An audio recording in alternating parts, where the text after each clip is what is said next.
Alright, today let's see if I can do this any justice and try to show you ancient archaic connections that lead into Egypt and Sumeria out of Proto-Indo-European people, and indeed from back in the time of what we think of as cavemen, but now we realize they had a lot more going on.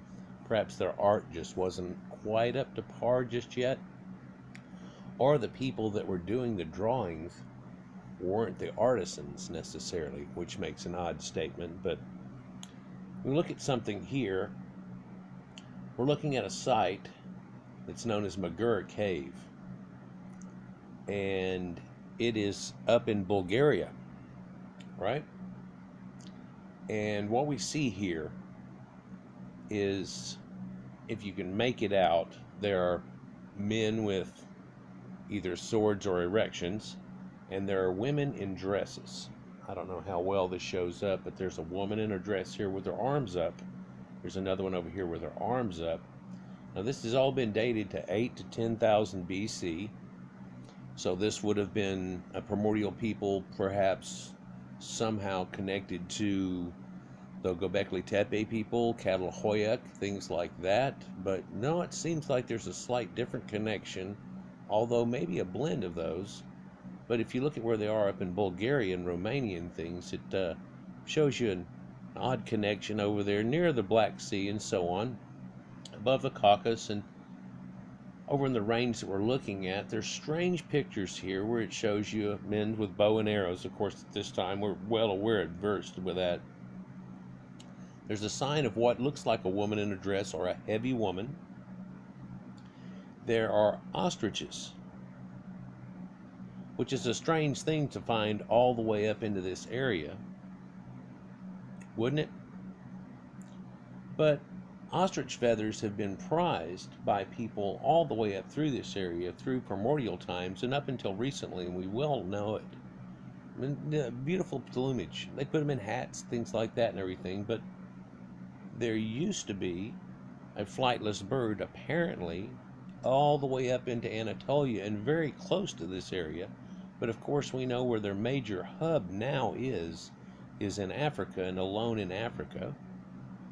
You look at these pictures here, and some of these, that's definitely an ostrich, and some of these look more like, I don't know, like a llama type thing. Maybe has ears sticking out. It's odd that it has a three-pronged effect.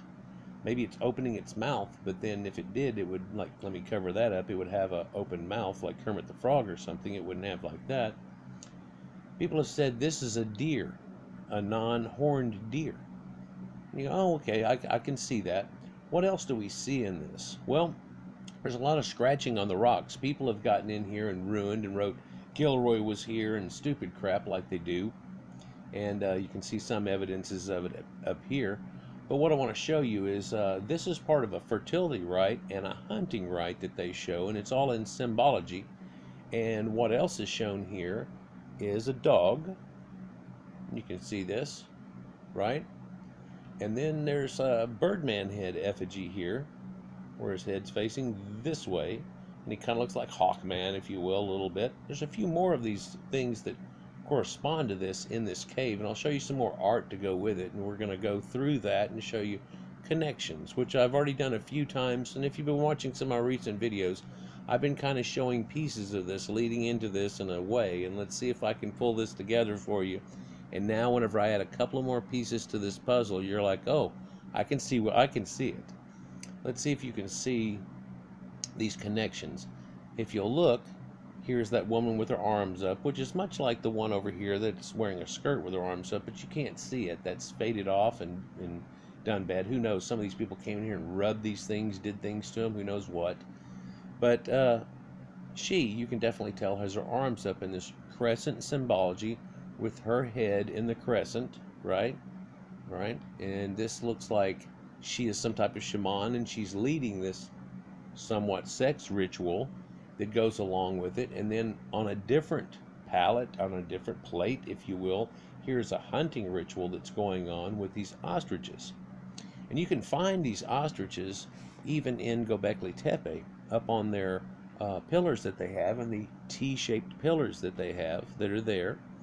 which are anthropomorphic and looking like a creature with a head, if you will. They have their hands wrapped around them, and it looks very much like the stuff that you find in Easter Island and things like that. But let's not digress too far off of that. They also show you handbags, and that's probably, well, I know that's its own video in itself because it goes much farther than what we're looking at here, and it shows you something else too, and who had brought these handbags and what was the symbology. But when we look at things like this, some of these have real long necks to them, and it makes you kind of confused as to whether ostriches and giraffes, is that possible all the way up here, that these people had come out of Africa? Giraffes are one thing, ostriches are another. You know, ostriches and flightless birds can be found a myriad of places, but giraffes, not so much. And just like camels and where they are now versus where they used to be, things like that. Do you know North America used to have a camel? Yep, it's a little more of a llama type thing, like a giant. It's in that same little family there. But so let's look at a little bit of this. I just want to go into this to show you that it's Magura Cave in Bulgaria, close to the village of Rabisha, 25 kilometers, or about 16 miles from the town of Bulgradich in Vidin province. The prehistoric wall paintings of Magura have great resemblance with those of Grotta de Cerve, and this is the grotto of Cerve, or deer, and it's where you get that curve and the worship over there of deer and things along that line, elk, things along that line. But this deer cave is found there, and I'll do another one on this just specially alone. It's got a lot of neat and unique things that go along with it, and some other mythologies that even are attached to it and things like that. People try to attach them to it now, and let's see if we can see some of that whenever I do the video on that. But it's up in Italy, which are exceptional expressions of artistic depth.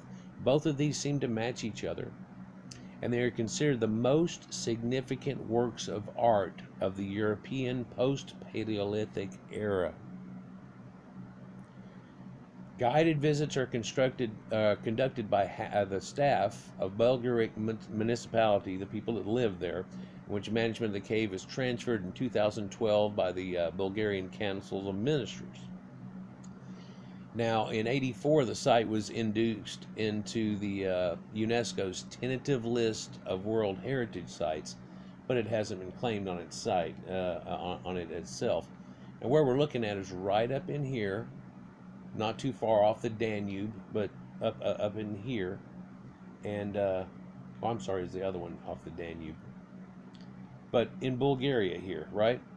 And well, it's not right off of it in any way, shape, or form, but if you know, in the regional description of it, this total length of this 15 million year old cave, what the hell just happened there?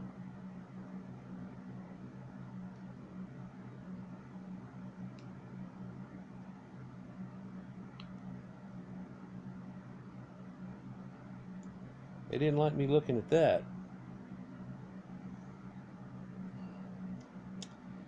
Sorry about that. Back to it again. It's a 15 million year old cave, so it's formed way primordially in the bubbles of the earth and stuff, but the average annual temperature there is about 54 degrees Fahrenheit, and except for one room where the temperature's always 15 degrees Celsius too, the air humidity reaches 80% and the displacement of 184 foot. Inside of one of the canyon areas, the Magura was formed in the limestone Rabisha Hill. It's 1,512 foot above sea level. The morphology of the cave consists of one main gallery, 6 various sized halls, and 3 lateral galleries around it. The main gallery is comprised of 6 chambers, variously sized. Largest one, the so-called Ark Hall, is 128 meters or 420 foot long, 58 meters wide or 190 feet wide, and 21 meters in height, including impressive natural vaults, speleothems, spectacular stalactites and stalagmites, and then formations called the Popular, the Pipe Organ, the Oriental City, and the Cactus. It's real beautiful. So what you see is views like this whenever you're going around into it and stuff. right? But there are certain areas that they have art in, like you see in a lot of these primordial sites. And you can see that it's made a natural walking area through a lot of it, and they didn't have to do much to it to make it extremely friendly. There's no fall-offs to death or anything like that are there. Bones from this different prehistoric species like cave bears, cave hyena, fox, wolf, wildcats, and otters have been discovered in the Magura cave. And the wildcat, the version they find there is the European version, of course. But uh, this Collembola is also one of the hexapods. It's a creature that's kind of close to whatever. It's a type of insect that lives in there too, and they also have bent wing bats. And these bent wing bats that are in there, is this is your no Batman?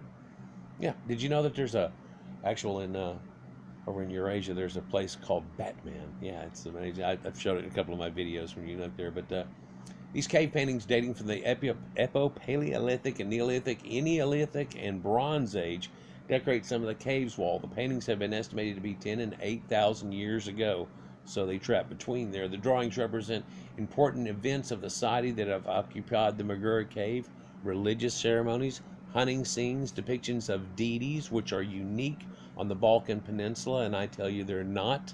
I'm fixing to show you that. The fertility dance and the hunting ceremonies rank among the most noteworthy paintings that they have there. So they've got that's what part of the scene was that you were seeing there. One of the group from the Bronze Age has been interpreted as a solar calendar.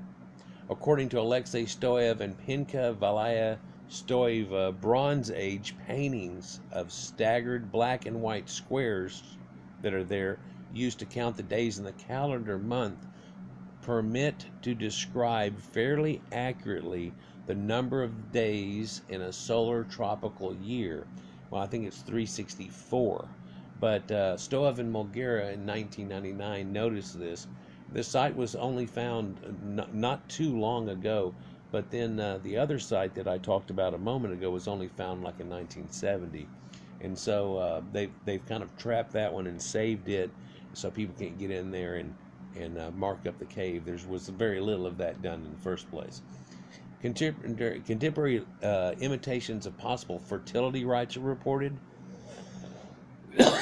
There are inscriptions in Latin and paintings made by treasure hunters. The medium used to create the art was bat guano. More than 750 images have been identified. Painting signs can be organized into 4 thematic groups: anthropomorphic, zoomorphic, geometric, and symbolic figures. For the first group, there are bi-triangular silhouettes, or these dresses, with raised, rounded arms, females with a sort of waist bow, and males with legs and sex like a trident. Aha. Neptune. Sometimes stylized like a bottle opener. Archers. Ithyphallic figures. Copula. Linear schematic anthropomorphic figures with raised arms, sometimes like dancing, and fungiforms. Regarding zoomorphic items, there are caprids, bovines, dogs, ostrich-like animals, big birds, if you will, but look flightless, and schematic linear quadrupeds, dogs. Geometric signs show T-shaped figures, vertical parallel lines, horizontal zigzags, which are, man, if I could show you in one of the pictures here, but it's a primordial sign of water, and these are some ideograms where they can talk about what they're doing here. There's a symbol of fire, there's a few other symbols that are on here, and it's kind of important. This early symbology is seen quite a few places and stretched out. And whenever I tell you that everybody had kind of spread out from a commonality and a long time ago, and that I guess an idea you might see in the Tower of Babel, where they had a similar and common language. At one time, these people were all like this, and they're spread out and differing. Then there's a fluxing in and out of Africa and up and into these areas. And of course, what people aren't figuring in when they think of this is going in and out of an ice age takes anybody that's up north and forces them back down south and closer to the equator, and then back up again. And so you get these melding. Now, some people didn't quite come all the way back down, others did. And so It's what genetics is trying to be showing to us a lot. But taking account of some of these associated figures, it's possible to recognize dancing, hunting, mating scenes in the so-called cult hall. A large horizontal dance and hunting scene is depicted, arranging in two main rows. These are the best known of the reproduced cave images, and so we're looking at that. And again, you see this symbol of this bird-headed lady facing to the left now, wearing a dress and doing this symbology. This is a snake. See if I can get in good on this here. Symbology shows you a lot of things. I've talked to you about how primordial people used to bury their dead in a different way in olden times, and a lot of other people have spoken about this, and where they would put people up on a dais, and certain people would cremate those people or burn them, right, and let that raise the smoke up to the heavens of the person with their spirit. You know, spirits look smokish in our minds and our eyes and so on, so you're going to help carry that up there. There's another more widespread where they would take things that quite often show you something like a ladder, and these are shown sideways, and at the top of that will be a dais, and so they would build these towers, if you will, and put the people up on them, and then let vultures come. And this is where the idea of vulture stele and all the symbolic vultures that you see in there in Göbekli Tepe, bird symbology and things like that, with these people knowing that they take them to heaven. They have these beautiful wings, they fly. They're ugly as hell when you get close to them with their face, but short of that, they're one of the most graceful, beautiful birds. And they can fly without having to try to fly.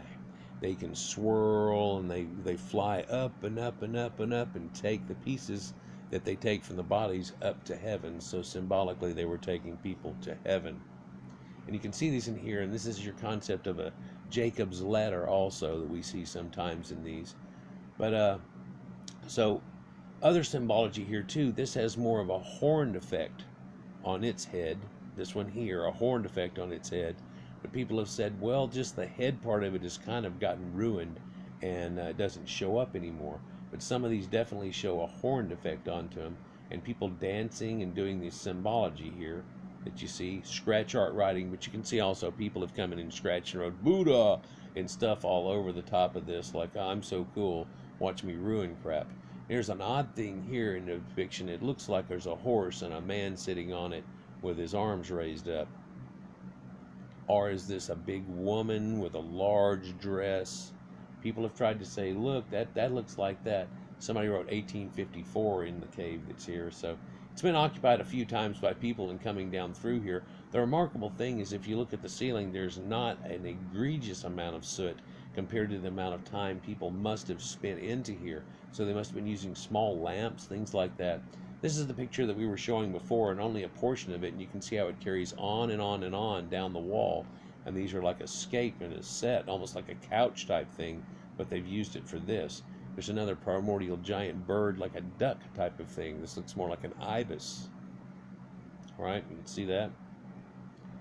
So there's only one or two depictions of true cattle that they can pick out are cattle, and this is one of them right over here at the corner, where it definitely looks like a bovine or cattle. This almost looks like a man riding an ostrich.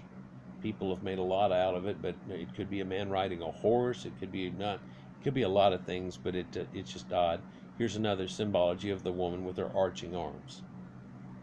Here is something that looks like either a giraffe or a dinosaur, and or an extremely bad depiction of a ostrich, and it's just real dark at the back. It looks like it's got back legs.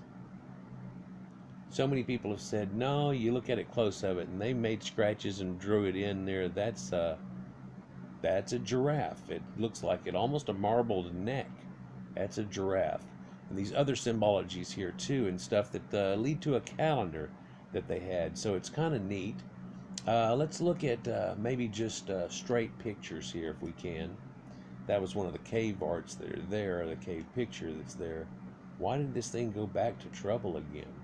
I don't like that at all.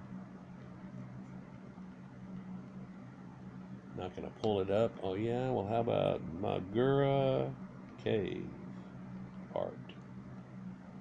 Let's just look at that. Images. Now, I don't want to spend too much time on this, but I'm going to spend too much time on it. So here you find that symbology.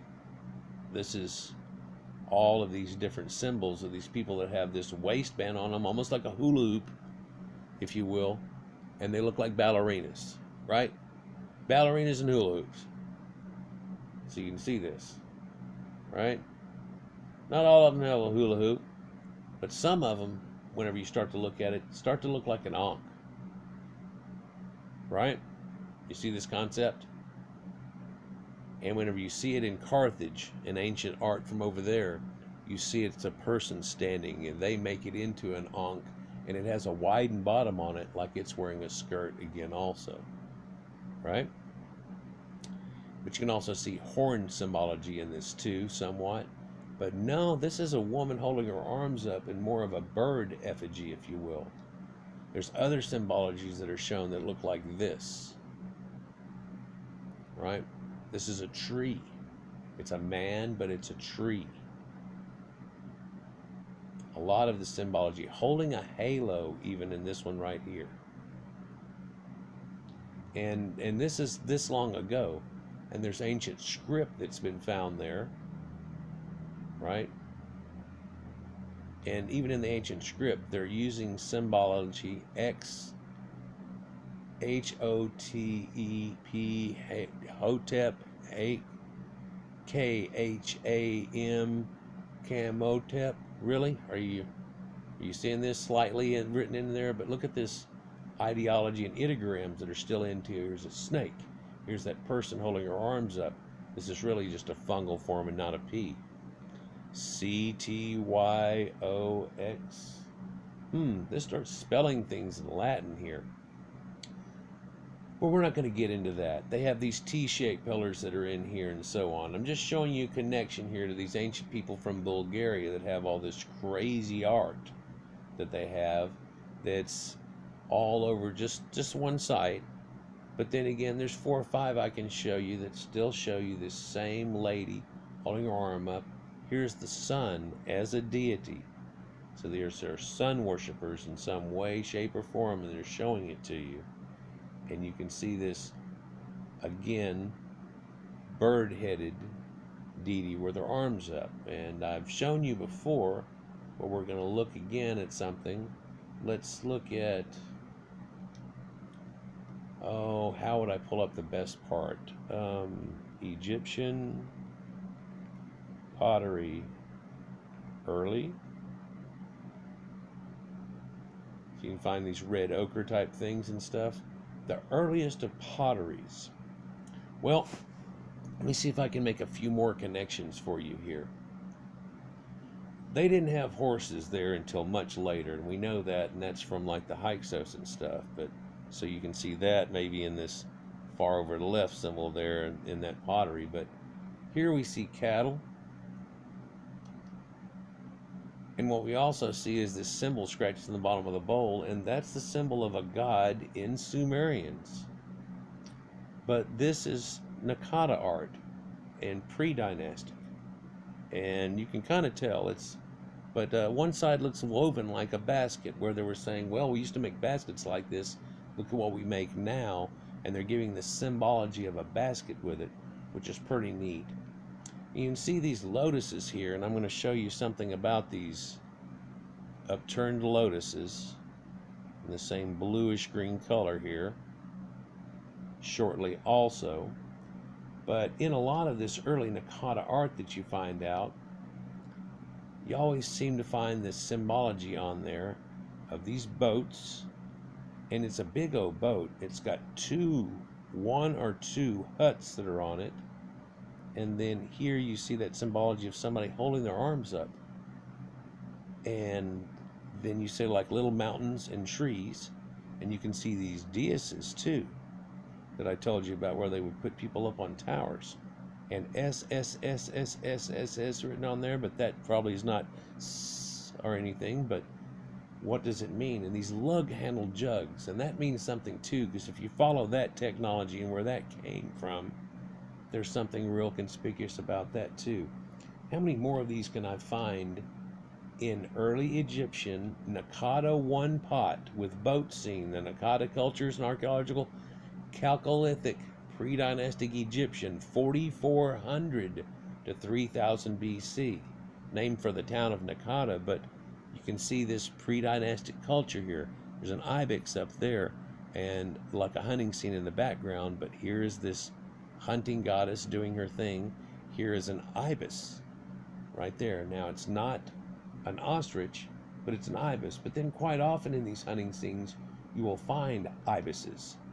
You will find this deer type effigy that must be some type of gazelle type antelope thing that's from locally in the area, but yet it looks something like that. Here you find a group of flamingos. And then here you see that the bottom is real teardrop shaped. That the women here, or the people, which looks like women perhaps, are wearing something that's a little bit more like Morticia Adams type dress kind of bottom thing, if you will, or just has that symbology, more of a spade type heart shape, and you can see her holding her arms up doing the same thing. And these plumes, and how in this ancient primordial land there are mountains which look like pyramids. You see this, right? And you can also see that this woven thing here is a mat, has an arch going over it. There's more to that later, but let's just continue and see if I can show you a few more examples of this before I go off into another presentation here. And we're gonna do this in a two-part thing, but again, this lotus that's here, right? And I just did one on Tarim Basin mummies. I tried to show you little connections that are there that show them, but here you see that Ankh again. This is that Prussian blue. Well, where's Prussia at? And you see these ring sets here that they have like around their necks that's real similar to the ones that they wear on the Egyptians themselves. And where maybe this idea of Isis and this winged goddess comes from, and the idea of Horus and the Shemsu Hor that come out of that. It's that goes with a falcon, so it has a lot to do with other things. I'm not getting the best pictures here that I wanted out of this. There are some art effigies where it's literally like a bird woman, and you can see that it's extremely anthropomorphic, and I'm not finding them. But during this time too, there are cool bowls. They're shown with little feet on them, and they're tilted your way. I've done a lot of videos in these before, black rimmed type art and where they come from. Here's another picture of like that sacred family on a boat. That may be the exact same picture we were looking at earlier, or the exact same piece of pottery. If not, it's just an extreme copy, because you see these over and over again. I mean, I can't relate how many thousands of these there are, and I think I just showed you that this is 4400 BC-ish. Some people will give it a 46 in this area, but we just looked at something 4,000 years below that, and it had the exact same symbology with it. The same ladies holding their arms up and so on. And here's one of the pictures that I wanted to show you in a much better way, but you see this lady here, and there she is doing that stance. That's that same lady. Here's the ivory statues that are from the Nakada time, and this one has straight formed eyes. A lot of the other ones have blue crystalline eyes that are in them, where they've taken little pieces of lapis lazuli and they're starting to jewel craft and inset jewels for eyes and other symbolic things. And so let's try to make a few other connections here. Well, that ancient Sumerian bowl concept I showed you to way up here, that sign right there is called Dengir. That sign right there is called Dengir. It's basically mace heads on one side, and because you hold them on the other, it doesn't have maces on the other. It really looks like a star. It's really just because they use the stylus they do to make cuneiform, it really looks like more like a star. But it originally comes from this ideogram of these tribes that are together in this one cluster, and each one has a mace head who had come together with each other. This is the followers of Horus and the Shimsu Hor, and they show you in their ancient stuff their banners. And I think it's probably a good time to try to get into our secondary part here. And we're hitting at 30 minutes now. So I think what we'll do is we will end this part and go on to our second part. But before I do, let me stretch this a little longer, because it's 15-minute increments, so we're gonna have to wait 10 minutes if I don't do this, on how they let me release these, if I'm gonna do a release on them. So let's see.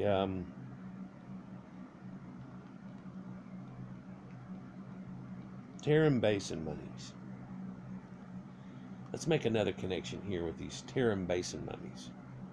And what you find here when you look at these Tarim Basin mummies is all of these blonde and red-haired people that had come all the way up into China. And you can see they're wearing like dresses and kilts and what really looks like what you would think of as Oriental clothing. But apparently they're the ones that brought it to there. They have a lot of times these witches' hats that are on to them. And in fact, that's an ostrich plume. They have animal skins and fur around their collars and things like that, and it looks like what you would think of as Eskimos. A lot of them have this blonde braided hair. Some of them, though, start to look somewhat conspicuous. Some of them are bound and wrapped and painted in something that would look very much Egyptian, right? This is at the British Museum, but it's not in the Egyptian exhibit. Let's continue. Let's look at a few more of these mummies they found, right? This one's just desiccated, dried up, and so on. But there's a few important ones whenever you look at these that have a few things that are more stand out about them. And let's see if I can find that picture. It's not one they show as often as they do the recreation of maybe how this one looked. And you can see they tattoo themselves, and this is like a third eye tattooed on, and it's a mouth symbol of what we know of as the speaking of the word in ancient Egypt. So that symbol is definitely used for that. Where is this? Well, look at all the tartan fabrics that they have. You can see the Caucasoid looks of these people too. I know I'm not blowing up all these pictures for you. Trying to find a couple of certain pictures. I just did a video about it, and in that video I show you how they have a lot of pyramids, and in those they're covering up those pyramids with trees and stuff and trying to make them look like hills and going to make them go away, but they're ancient sacred sites, and there's a lot of pyramids in China that we don't get to hear about, and these people that had brought a primordial society to them. There's a Tarim Basin wall right here, and the statement is that this is the Buddha that's bringing enlightenment to these people. And if you'll look, he's a red-haired Caucasoid, doesn't have the same features, a little bit buck-toothed, maybe a gap between his teeth. He has blue eyes. He has the big earlobes. And there's the thing about big earlobe people. Look at the symbology with his hand. You see Christ and other people use a lot of times. Huh? What I'm really looking for is a certain burial that they've got. Now, a lot of these burials, they put them in these things that look like upturned boats. Right? Upturned boats, paddles and things with them, and these totems that are around each one of them. It's kind of amazing. And these ritual and these rites that look very much similar to these Nordic and Celtic people with these totems and these rites and these women holding their arms out in this symbology and doing this calling forth. The birds. They have tartan fabrics. Ancient tartan fabrics, and it's not just limited, which are very similar to patterns that we have today. Here's a group of them. And we talk about tartaria, and you wonder what tartar sauce is. You know, whenever you eat fish You ever go to Long John Silver's? And they have these pointy hats. Yeah, these Phrygian caps or wizard hats. Yeah, they have these hats, and then they have these domed hats that are over here, which seem to set upon witch hats, what we would call witch hats today. And this has a solar calendar built into it. And I've shown you this in a couple of recent videos. I kind of went over it a couple of times, trying to make people very well aware of that. Here's another view of some of these Tocharian people, and both of these are redheads. Not that all of them were. Even when you can find something strong like Ireland, they're not all. So you can look at these Tarim Basin mummies here, and this is ancient Aryan mummies. 4,000-year-old beauty of Lulan. Caucasians would show up to be kind of a Anatolian, European type people. Look at her auburn hair. You can still tell her beauty, even though she's been mummified 4,000 years ago. And as I showed you, they quit putting these on exhibit once everybody noticed all these things and started saying, hey, China. Of course, China's been kind of hidden from us, hasn't it? You look at these Tarim Basin pictures and stuff, and you look, and that's the symbology of an angel that they had there, and it looks kind of like a woman with just a quake on the top of the head. What is up with that? Other pictures that are from inside there, you can tell it's a definite Caucasian. Look at this guy here, right? But I'll be damned if that doesn't look like a camel. Yep. This is something different, though. This is up in Mongol area. So, pretty neat. And you can see effigies of things like this, and effigies put on the walls. And it shows you a people coming to a people, and their horse riders, and so on. And, well, this is the relief of Shapur, so that's something a little bit different. But, yeah, so I'm going to stop this one here, guys. And next is going to be a presentation by a professional Egyptologist that will show you some of these connections. But, oh, Dingir, the symbol that I showed you there, that's Sumerian. That's the name of the Sumerian kings, Dingir. Well, what's the name of the Egyptian kings? Oh, it's Ingir. Yep, part 2 is coming up there in your top left-hand corner. So you can click on that here shortly. And up in your right-hand corner there, probably going to be something else unless this goes on to a third point. I may just keep making connections, or I may allow some of the other connections to go for other videos. Trying to capture a moment in time here, but I'm trying to show you 10,000 BC, 8,000 BC, 6 and 4,000, and here they are in Sumeria. Here they are in Egypt, and those same people, and that lady and her ballerina. Anyhow, like this one before you go, but click in that top left-hand corner, and we're out. Part 2.